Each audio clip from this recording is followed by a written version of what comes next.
Hello YouTube. It's been a while. I haven't posted on here for 3 or 4 weeks now actually. Just same old story, like work really kicking my ass and just not having a lot of time at the moment to post videos. But I did want to make this video because this is all about my experience of attending the LGT, the London Grand Tournament, which I did last week. I can't believe it's been a week already since the tournament, and that's just flown by. But it's sort of semi-fresh in my memory. I thought I should make this video because it could be quite a useful video for people who don't, or who sort of play Warhammer casually and don't attend tournaments. Maybe they'd like to, or they're a bit trepidatious or a bit anxious about ever attending a tournament. I know it can be a bit of a big step for some people, and it can be a bit of a scary thing. You don't know maybe what to expect or what's going to happen or whether you're good enough, sort of thing.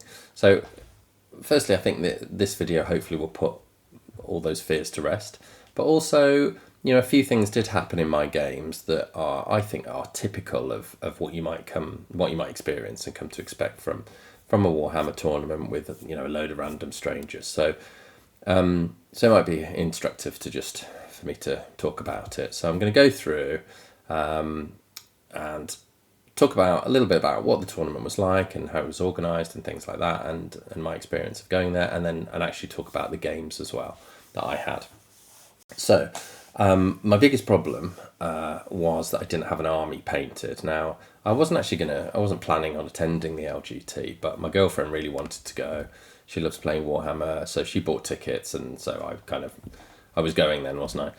So we hired a zip car for the weekend, and it's only like a 35-minute drive from our house anyway up to northeast London to the Lee Valley Athletics Arena, that it's called, up there.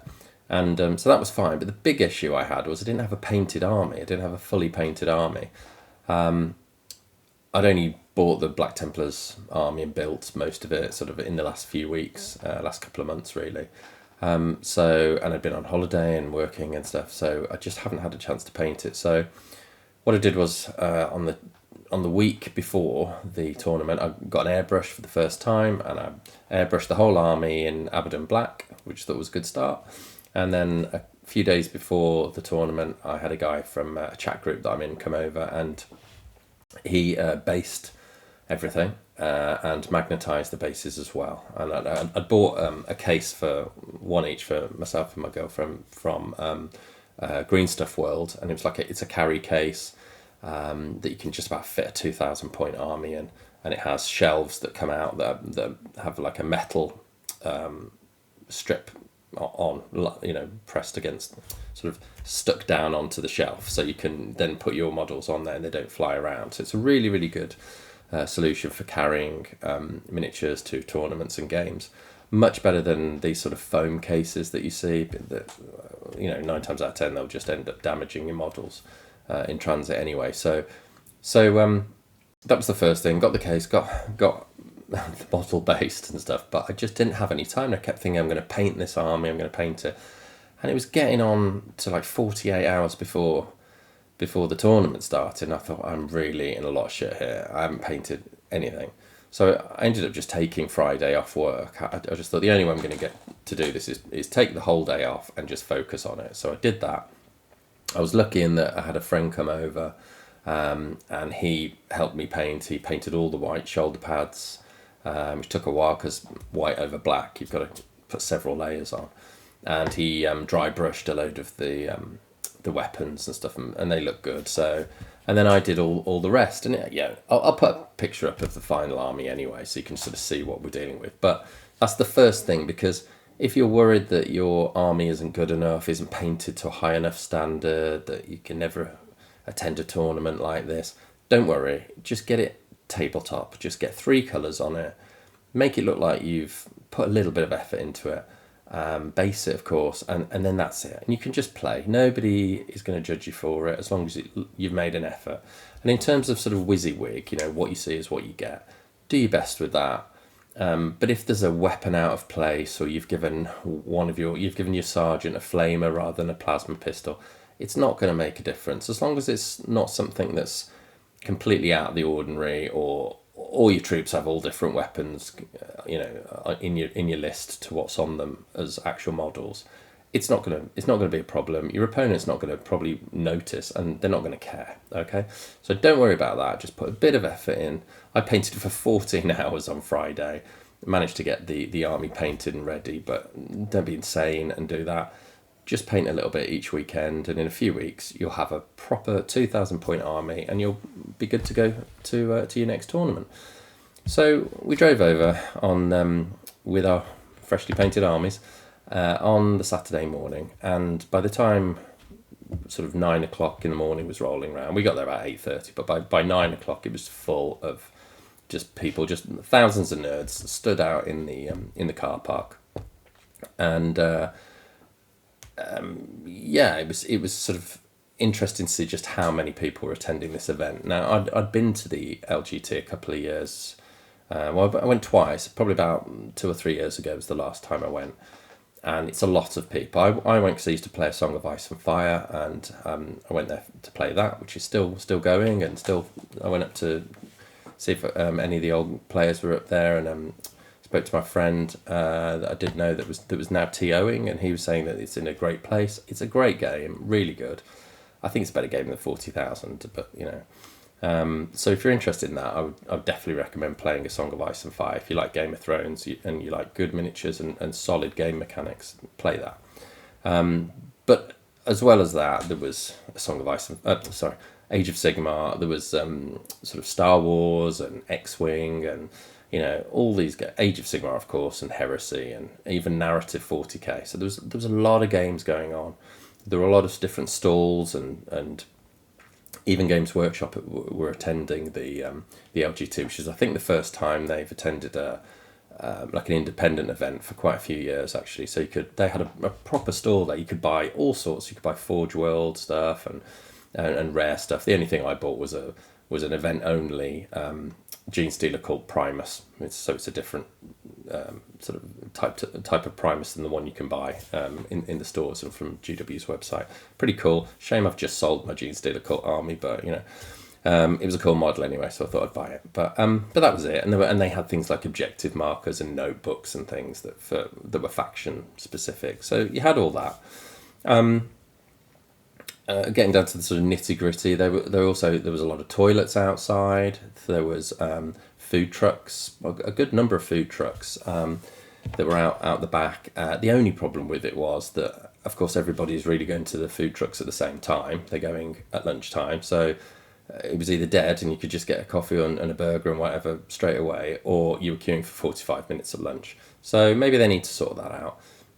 But apart from that, it was pretty well run, and as I say, I've been there years before, and I think it has improved, but potentially it's sort of the event has outgrown the location now, the venue, because as I say, the main thing going on is 1,100 40k players in the middle of this arena, all next on hundreds of tables, or 500 tables.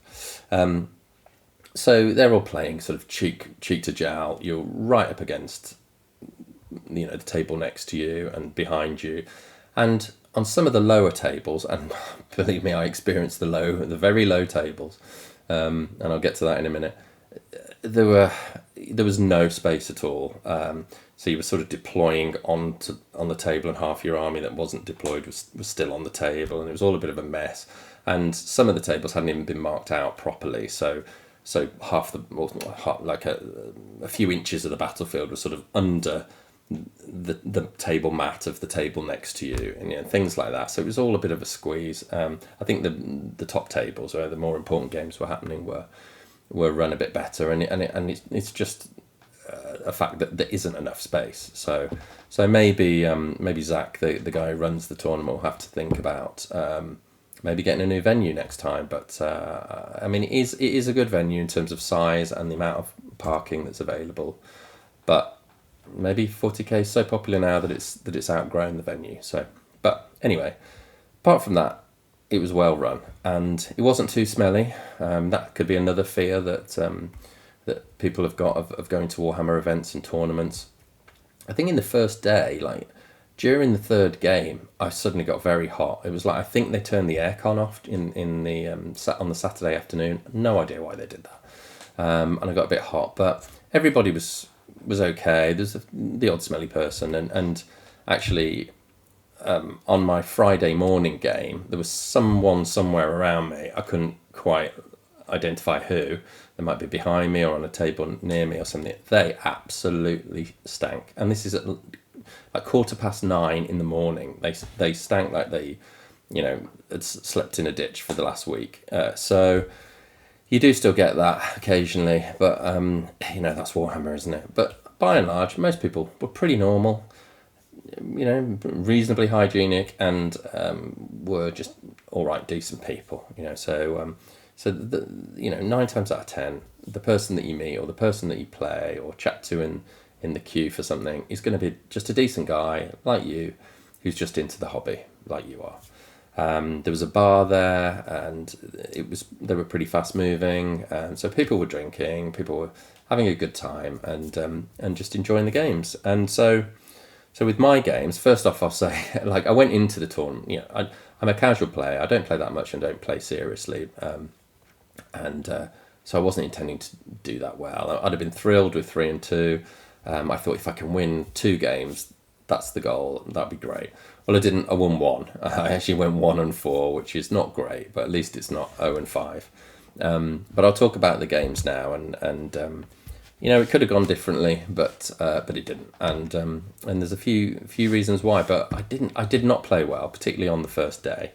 But it all started badly, really, on the Saturday morning when I realised that my first matchup was against Death Guard, who's a particularly bad matchup for me. I was playing Black Templars. My list was quite standard Black Templar list. I was playing Gladius, a couple of Repulsor Executioners, a couple of Impulsors, 3 squads of Sword Brethren, 4 of them with a Castellan and a Marshal each. I had a Ballistus Dreadnought. I had 5 Intercessors, 5 Jump Pack Intercessors, 5 Incursors, the Emperor's Champion with 5 Assault Intercessors.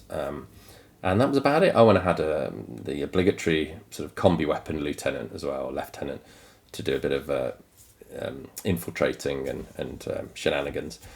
So that was basically my list. So it's kind of quite a small army, really. You can't afford to take too many casualties. I don't mind going against sort of bigger and tougher units, sort of like demons, big demons, or knights, things like that. But Deathguard are a problem because they're a more widely spread army. I mean, it's a much bigger army than mine, but it's also a tougher army. But it's also making -1 to my toughness basically everywhere across the board. They've got deep striking units like Nurglings and things like that, and Poxwalkers to sort of hem you in like as chaff to block your good units. And then they've got really good sort of vehicle units like the Bloat Drones and the Mephitic Blight Hauler.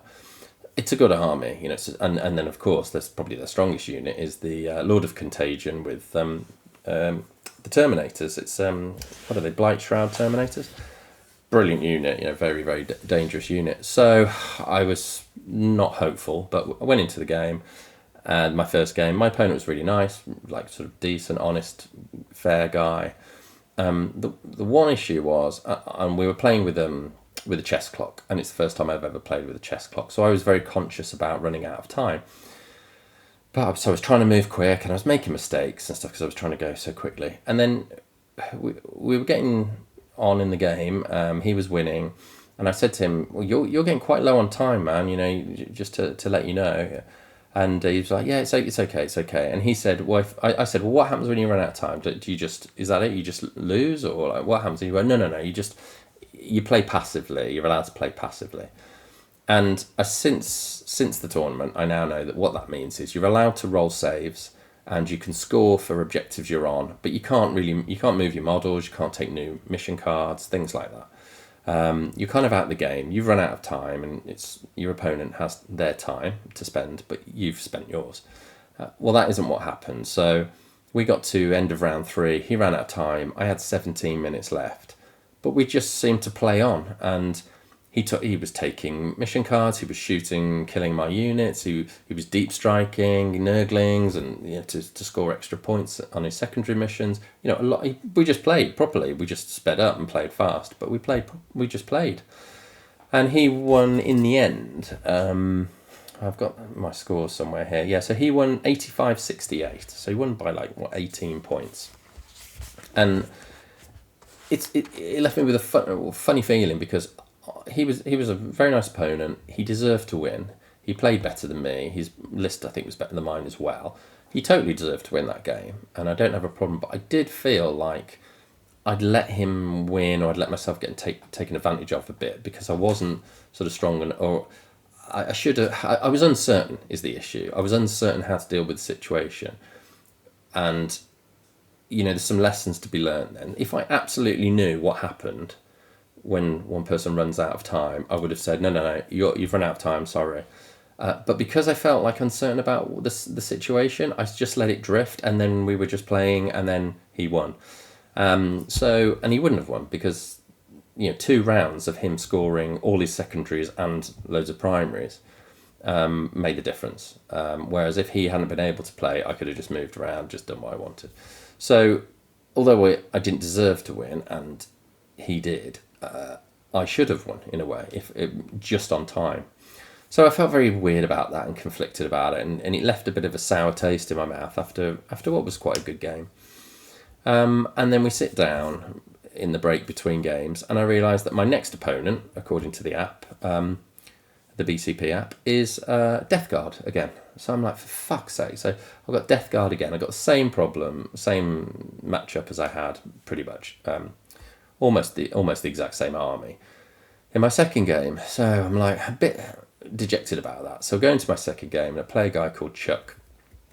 And Chuck was wearing a Vanguard Tactics shirt, so I don't know what his association with them is. I don't recognise him from the channel, but he was a really nice guy. He bought me a beer. He was a very good player, but he was quite patient with some of the mistakes I was making. But I don't think Chuck got the best of me as an opponent, because I was just a bit checked out with the game. I was just, okay, so your whole army just is hitting me on 2s, wounding me on 2s, re-rolling, blah, blah, blah, If I get into combat with your Terminators, I'll do 3 damage to you, and then you'll wipe my entire squad. I mean, it just felt pointless, like we were just going through the motions a bit. I mean, I'm sure a much better player than me would have had a better crack at winning the game. But for me, I was just bored. I was just totally bored.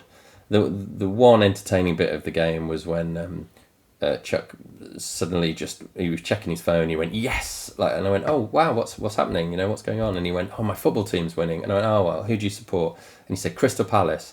And I went, hang on, who are Crystal Palace playing today? And he went, oh, Liverpool. And I went, oh, that's my team, Liverpool. And so we were laughing about how while he's destroying my army, his football team's beating mine as well at the same time. So that was funny. The final score was 93-63, so I lost by 30 points. That's a good whacking, really. But again, I can't have any qualms about the game. He just won. He was much better than me. His army was better. Everything was better. So fine. So I'm now 0-2. So there's two issues there. One is knowing the situation, knowing the rules, and knowing what you should enforce and what you shouldn't, what you should put your foot down about, or question, or tolerate, and what you shouldn't. And it was my fault I didn't know about the time situation in the first game. And then second issue is letting results and letting things affect you and who you are as an opponent. I feel quite guilty about the second game. I wasn't rude to Chuck or anything like that, but I was clearly disinterested or going through the motions. I felt I probably portrayed that. I probably seemed a bit miserable to him. And that's not nice, that's not fair. He was a good guy, and he was being friendly while he was beating me. And I could have been a better opponent. So the lesson there is understand the situation, know the rules, not just the rules of the game, but the rules of the tournament, and don't let results affect you. It's not the end of the world, and forget it, move on, and treat your next opponent like a new opponent, because that's what they are, and don't have the baggage of your previous fights. Don't take that baggage into your next matchup. So there's two lessons. Now the third game I played, So I'm 0-2, so I'm thinking, well, I'm going to get probably quite a bad player, and like me. So maybe I can win this one. And I see that I'm drawn against a Sisters of Battle army, and I know the Sisters of Battle well because that's the army my girlfriend plays, and I think he was playing the same detachment she does, which is Hallowed Martyrs. So I'm thinking, okay, I know all his rules, great. And this guy he turns up to the table, and he's got bright green hair, and he seems to be wearing pink pajamas with like slippers or something. I mean, like he was an unusual looking guy. He was a fairly distinctive looking guy. So I thought, what's going on here, And but he turned out to be a really, really, really nice guy and a good player. He really knew the rules. I mean, he even picked me up on a couple of things. I tried to use a stratagem in the movement phase, which I should have used in the command phase, and he was right to pick me up on it. He said, "Look, I don't mind, mate, but just so you know, you should have said that in the command phase." And I just said, "You're totally right, actually. I won't do it if you don't want me to. No problem. You're right to call me out on that."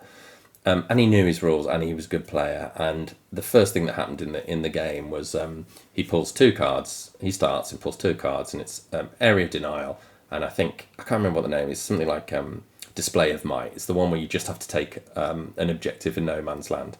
So all he does is he just moves three little arcoflagellants straight onto the middle objective. Bang, 10 points straight away. And I'm like, oh, here we go. And then I pull my cards out, and they're just completely unachievable. It's like Assassinate. And I don't know, it's something ridiculous, just unachievable cards. So I was like, God, okay, not a great start. And then I thought, well, he's got a lot of damage in this army because I know what his army does. So my gambit was get my tanks in early, kill his tanks. He had 2 castigators and an immolator. Kill them. And then you've dealt with so much of his firepower that then you've just really got Morven Val and the Paragon Warsuits to worry about, and you can maybe get Sawbros into them or something. It just didn't pan out like that. My tanks completely whiffed. His tanks shot back and did well. Then I was down, and really he just sort of suffocated me in a way. He played really well. He had 2 big units of 20 arcoflagellants each, which I hadn't fought before, and didn't realise, one, how annoying they are to kill. I think they've got an Invuln and a Feel No Pain, but also the amount of attacks they do. He will kill anything really, because just through weight of attacks, and they were just on the middle objective and stopping me doing anything. So he slowly crushed me, and he again, absolutely no complaints. He deserved to win. He was a better player. He really knew what he was doing. I was surprised how good he was, and this was my worst defeat of the weekend actually, 95-44, and he deserved it. I can't say anything. Nothing bad. No problems with anything he did or the way he played. He was very fair, and he just beat me, just outplayed me and beat me. So that was the end of day one. And I met up with my girlfriend, and she'd gone 2-1. She'd won her first 2 games, and then she'd had a game which was super close. I know there was a bit of a rules dispute at one point, and she called the judge over, and the judge actually got it wrong and apologised to her the next day. But I don't think that affected the outcome. But it doesn't help when that sort of thing happens. And it was a close one, and she lost it by about 4 points or something like that. So she felt good, but she felt frustrated at the same time because she could have easily gone 3-0. Just with a couple of extra different decisions and dice rolls and what have you.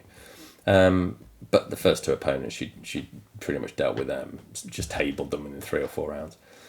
So we had very different experiences on day one. At the end of the day, we left the car park, and it took us about an hour to get out of the car park because everybody was leaving at the same time. You've got thousands of people leaving one car park at the same time, so that was very annoying. So here's another top tip. Park your car near the entrance, because on day 2 when we went back, we parked right by the entrance, and then of course we got in our car and got out, and we were one of the first ones out because we didn't have to queue from the back of the car park. But on that Saturday night, the end of day 1, we managed to go out and get some food with some people that were in chat groups with us and WhatsApp groups with us. So it was really nice to put sort of faces to names and meet a few people, and and everyone was really cool, and it was great. I felt very old because everybody was much younger than me, but that's fine. That's not their fault. That's mine. So that was day 1. We drove home, and then straight back the next morning. Get to the car park at like 8:30 again, feeling a bit jaded, a bit tired, and I realised my first opponent is Tau. Now, I've never played Tau, but at least it's something different. And my opponent turns up, and I'm setting the table up. My opponent turns up, and I think he was part of a gaming group, and he'd come down with some guys from up north somewhere. And I think they'd been on the beers all night or something, because I think he was a bit jaded at the start. So we had a sort of a quiet start to the game, because I was tired, he was probably hungover. But we warmed up and we were chatting and joking with each other and stuff. And he was actually a very good player. I found out afterwards, he was in the top 10 last year, ranked in the UK for Tau.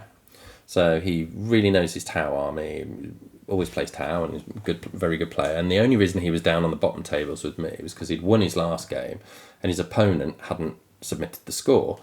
So we got zeroed out. So this is your next lesson for a tournament. Never let your opponent be in charge of submitting scores. At the end of every turn, you should be checking what score have you got, because you will always make honest mistakes. I mean, many times I was checking with my opponent, saying, right, so I'm doing the scoring on the app. Okay, so it's 32 to 26 to you. And they'd be like, oh no, I think I've only got 34 points. And I'd be like, no, because remember you got secure hostile objective or whatever, or sabotage them. So now they count now. And they're like, oh yeah, of course, I'll get those 2 points or 3 points, whatever. So very often people are scoring against themselves, and you also don't want to put your points in somebody else's power, So it's at the end of every turn, not round, at the end of every turn, just show you're working out to each other and say, look, this is what I've got the score at the end of this turn. Yeah, do you agree? Bang, done. And then check, before you leave the table, check that one of you has submitted the score to the app, so it's recorded, because this guy won his game and then he got zero, because so did his opponent, because neither of them submitted the score.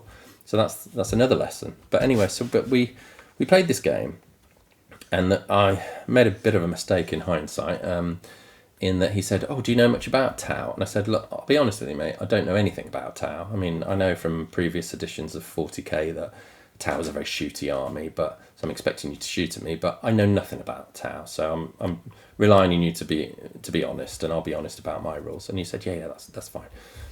Now, I don't want to cast aspersions or anything, and we had a good game and I enjoyed it. I lost again.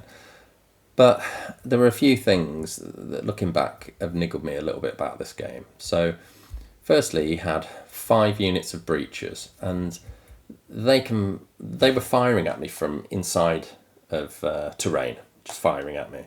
And so I said to him, oh, so you must have indirect fire with these guys then, because you're firing from hidden in terrain, And he was like, yeah, I have, yeah. So I said, oh, so it's -1 to hit and I get cover. And he just went, no, it's Tau shooting, so it's no -1 to hit or anything.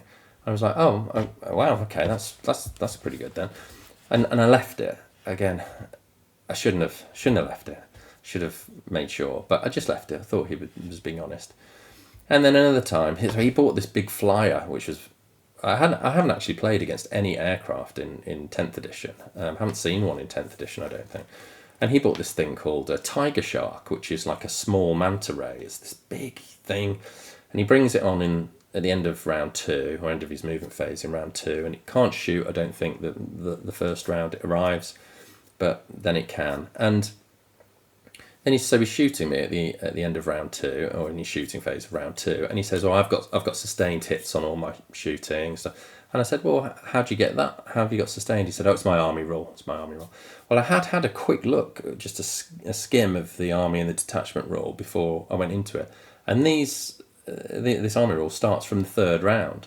So I said to him, well, doesn't that start from the 3rd round? And he went, oh, what round are we in now? And I said, oh, well, it's the 2nd round still. And he said, oh, I thought it was the 3rd round. Now, was it an honest mistake? Maybe, but this is a very experienced player, and he just brought in his tiger shark, which he does always at the end of the 2nd round, or the end of the movement phase in the 2nd round. So he knows it's the 2nd round, So I don't know, but again, it's this sort of little grey area.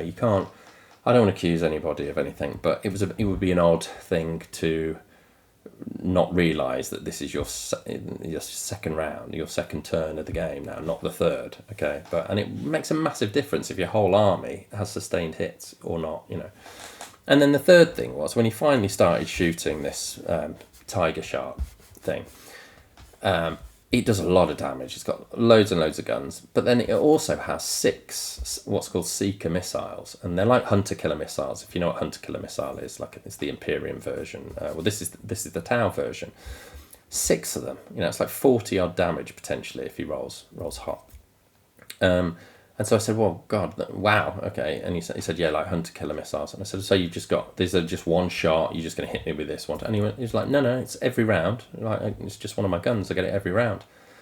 I'm like, bloody hell, that is amazing, like how much shooting you've got. And of course they're not. They're all one shot. They all have the keyword one shot, next to them, because I've looked on the data sheet. So, he's firing an extra 6 hunter-killer missiles per turn, third turn, fourth turn, fifth turn of his. That's a lot of damage. And it's just, again, I don't really want to accuse anybody. And then the final thing was he did the whole thing that I've seen other people do before, where he had his transport behind a wall, and then he just said, I'm disembarking, so they move 6 inches, so I'm going to go 3 and 6, that's 9 inches, and then he just dumped his whole unit 9 inches over there. Well, that's not the rule. The rules are you're supposed to disembark and stay within 3 inches of your transport, and then move the unit. Now, if it had done that, he wouldn't have got them all through the wall, probably, because he'd have had to have disembarked some around the other side of the transport to keep them within 3 inches.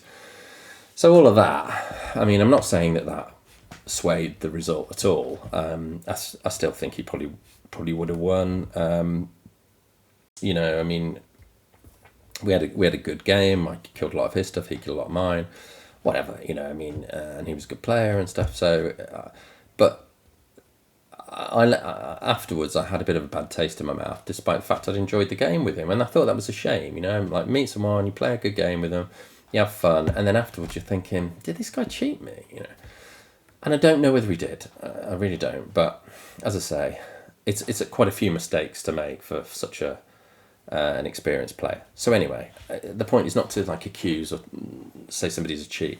The point is the lesson here, and what the lesson is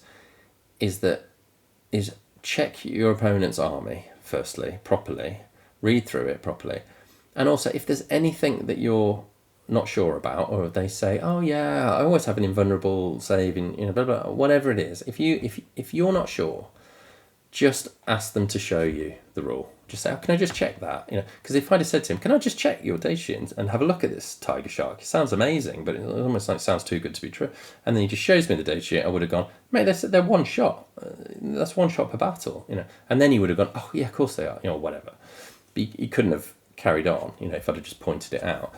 So that's another lesson for tournaments and play in general. Don't just let things slide. With the disembarking, I see a lot of people do that, and I just thought, I'm already 3 games down. This is not an important game. I'm not going to win the tournament. It's a fun game, whatever. So I let it go. But in a more serious game, I would have said, look, no, sorry, please disembark and then move. It's up to you whether you want to be a stickler on little things like that. But some people will think, oh, you're being boring. Let's just play. Other people are like, no, we're going to stick to the rules. So it really depends on the dynamic between the two players. But the one thing I would say from that, again, is know your opponent's rules as much as you can. But anything you don't know, just question it. Your opponent should not be offended if you just say, oh, can I just check that? Can I just understand? Because I haven't seen this before. And just check it. And for me, it would have saved me a load of indirect fire coming in and 600 killer missiles every round.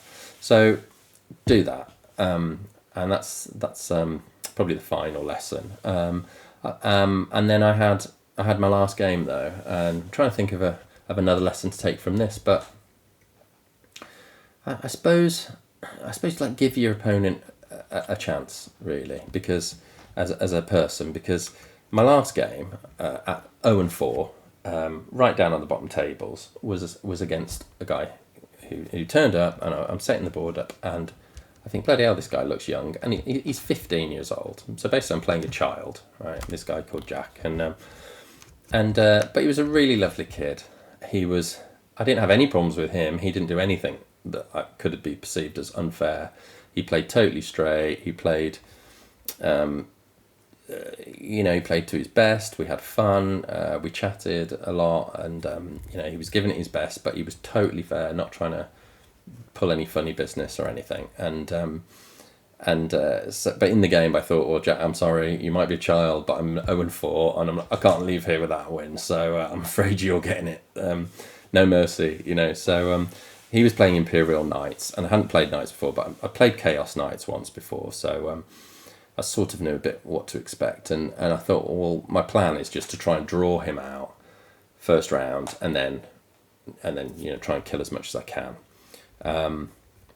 Because as I say, Black Templars with the +1 to wound in melee, you can take out tough things quite easily. And he had 2 full-size knights. He had a defender and something else, can't remember which. And then he had like 8 of the smaller knights, so 4 armigers and 4 or whatever the other one's called, warglaves or something. Can't remember. So I thought, well, I'm just going to try and kill as many of these little ones as I can, and then it's really just 2 knights left against my army, and I must be able to outscore him then. On objectives, etc. So basically that's what I did. I sent the 2 impulsors into the middle, sent the ballistas into the middle. I managed to get a line on one of his small knights that he hadn't hid in cover, and killed that. And then he came out for his first turn, and he did a lot of damage. Actually, I was getting a bit worried, because he killed the transports, he half killed the ballistas, and then he was shooting all his knights' small arms fire at like my sword brothers and some of my other infantry, and he almost killed it all, all of those squads. So, but he just left enough alive that when I hit him back in my second turn, I basically killed about 5 of the small knights and 1 of the big ones. I kept the repulsor executioners off the board actually for this game, and then I brought them both on in the second turn and just put everything into like one of the big knights and just killed that. And then the ballistas and the sword brothers killed a lot of the small knights. In third round, I eventually got my Emperor's Champion into his Defender Knight, and he did 17 wounds to him, improbably. So he was kind of curtains for Jack at that point. And we were chatting about Warhammer, we were playing, and by the end we were like trying to get him as many points as possible. I was like, okay, I'm not going to attack that, you put that on the objective, and we sort of worked together to get him a few extra points, like 15 extra points or something. But he was a really good kid. He kept telling me stories about the lore while I was trying to play as well. He'd be like, oh, do you know about this Phosphex weapon that they used to have, and Archmagios so-and-so banned it, and then the Tyranids arrived, and it would have been a great weapon to have against the Tyranids. And I was like, laughing. I was like, oh, great story, like while I was trying to roll my hit rolls and stuff. But it's quite funny. He was such a sort of a cute kid, just a really nice, wholesome lad. He was really into his Warhammer, and I think his dad played as well. So I was sorry for him. I almost wanted him to win, really, but also it'd be totally disrespectful to throw the game, So anyway, so that was the game. What was the score? I'll tell you the score. I didn't say the score with the Tau. So the Tau one only lost 72-59, so that's like 13 points. Maybe if it hadn't been for all those hunter killer missiles, I might have done better. But and then my 5th game, I won 93-56, and as I said, we got him a few points at the end. So that was my good result out of 5. And I met up with my girlfriend after that, and she'd won 1 and lost 1. So she ended 3-2, and she played one of the guys from the 6++ channel in her, I think it was her 4th game, yeah. And they had a really, really good game. He was a Sisters player as well. He had this beautiful army that was painted, themed on his cat. So he had apparently he's got a very white cat with blue eyes. So his whole army was painted white with sort of blue flame everywhere. Beautiful army. And they had a real sort of ding-dong of a battle. And he won by, I think, 1 point in the end. So it was really, closely fought contest. So she enjoyed that, and then I think she played demons for her 5th game and just really smashed the guy that she was playing in the 5th game. So she was happy. She went out on a high there and went out 3-2, which I think is a brilliant result for your first ever tournament. She's only been playing 6 months, so she's done really well. Better than me by a long way. But I can beat children if you just keep putting children against me. I'll batter them all day long. So that was our experience, really. So I hope there's some lessons there. So know the rules. Don't just know your army and the rules of 40k. Know the rules of the tournament, how things are going to be enforced. If you're not sure about anything, ask a TO over, or a rules judge. Ask them over, clarify things. Don't be afraid to speak up or to call your opponent out on something, not in a rude way or nasty or confrontational, antagonistic way. Just simply say, can I just check that, mate? I believe you, but can I just see it for myself, because I've never come up against this before. Clarify things, clarify their rules if you're just not sure of anything. Always check the score at the end of every turn and make sure you're both submitting it properly, or at least one of you is submitting the score, the final score at the end of the game. And just have fun and give your opponent a good game. Don't carry any residual feelings from your other games or a bad loss or something. Just start each game afresh and don't prejudge your opponent. Just give them a fair shake and just have fun. I enjoy my time still. I played 5 games. I'm not the biggest Warhammer. I'm a big Warhammer fan, but I'm not the biggest Warhammer gamer. I don't play that much. I'm not into it. I'm not into it enough to be good at it. And also, I don't think my brain works that way. I don't think naturally I'm very good at it. Like someone like my girlfriend is. So I'm never going to be good at Warhammer, but I can still go meet 5 completely new people and have a good game with them and leave, having had fun. And that's what I did. And so I would recommend the LGT to anybody who's thinking of going to a tournament. It's well run. You'll be happy there. You can get food and drink, and everybody's sort of like-minded. You don't have to feel out of place. There's all types of people there. All body shapes and genders and everything. Races and people from all walks of life, really. And it is getting more varied and more sort of diverse, as they say. It's that is happening, in tabletop wargaming and in Warhammer. So whoever you are, like my girlfriend, I only saw one other girl playing at the tournament. There may have been more, but I only saw one other in 1,100 people. Didn't stop her. She just went and played. So you're fine. Whoever you are, you can go and play and be interested and enjoy this hobby. And if you want to do that, then you should.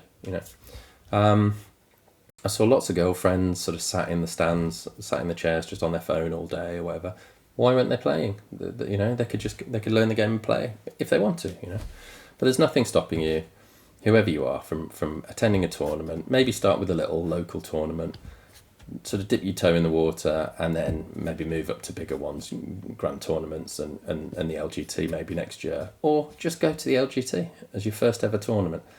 You'll be fine. You won't win probably many games, but it doesn't matter. It's just a hobby. So do that. So anyway, so that's my review of LGT 2025. Good time. I was glad I went in the end, and it was fun once I got my army painted eventually. So yeah, so that's it. So if you had any stories or anything, any funny anecdotes about the LGT, then let me know. You can either put it in the comments, or you can always email me at dawnofwar@gmail.com. If you have a particularly funny story, I might even read it out, or make a video of it or something like that. But let me know how you find tournaments. Have you got any other hints and tips? Or and as I say, did you go to the LGT? Did you enjoy it? Did you have fun? What was your experience? Other than that, please subscribe if you want more videos. Like and subscribe even if you don't want more videos, because I'm still going to make them, and you'll be helping me out. So do that. Hopefully the next video won't take me 3 weeks, and I'll have one in a couple of days or so. But we'll see, because I say that and then something happens at work and I don't make the video. So no promises at all. I'm just going to make them when I can. So until then, until the next one, take care.